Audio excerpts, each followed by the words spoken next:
Jeremiah 26. Jeremiah threatened with death.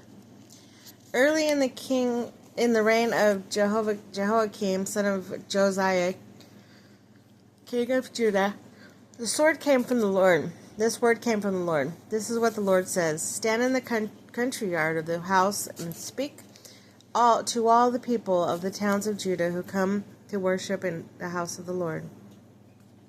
Tell them everything I commanded you. Do not omit a word. Perhaps they will listen, and each will turn from their evil ways. Then I will relent and not inflict on them the disaster I was planning because of the evil they have done.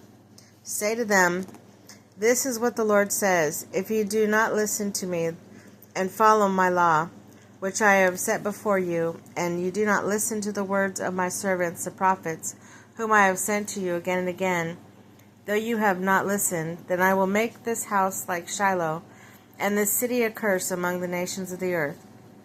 The priests, the prophets, and all the people heard Jeremiah speak these words in the house of the Lord.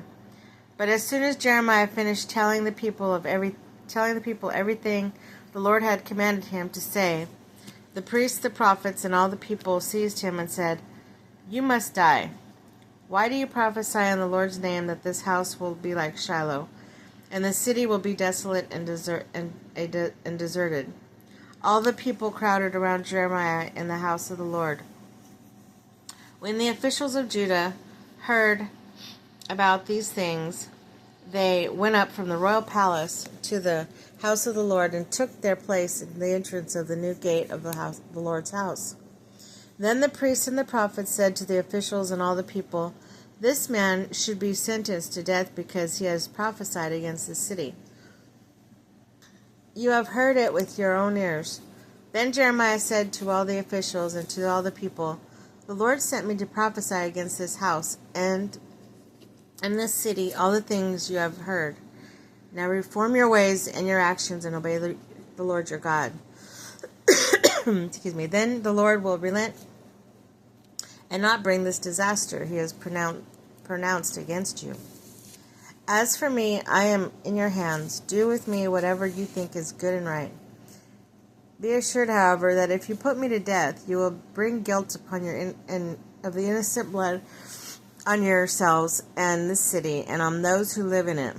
For in truth, the Lord has sent me to you to speak all these words in your hearing. The officials and all the people said to the priests and all the prophets, This man should not be sentenced to death. He has spoken to us in the name of the Lord our God. Some of the elders of the land stepped forward and said to the entire assembly of people, Micah of Moresheth prophesied in the days of Hezekiah king of Judah. He told the people of Judah, This is what the Lord Almighty says: Zion will be plowed like a field, Jerusalem will become a heap of rubble. A temple hill is mounded over with overgrown with thickets. Did Hezekiah king of Judah or anyone else in Judah put him to death? Did not Hezekiah fear the Lord and seek favor?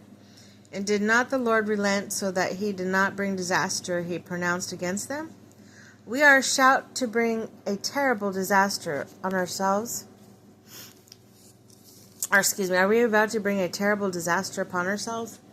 Now Uriah son of Shema and Kirath-Jearim was another man who prophesied in the name of the Lord.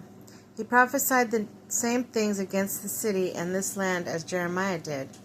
When King Jehoiakim and all his officers and officials heard his word, the king was determined to put him to death. But Uriah heard of it and fled in fear of Egypt.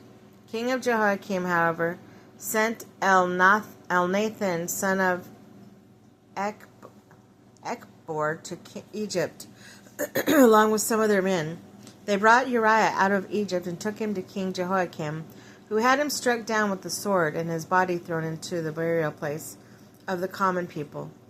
Furthermore, Ahikam, son of Shaphan, supported Jeremiah, and so he was not handed over to the people to be put to death.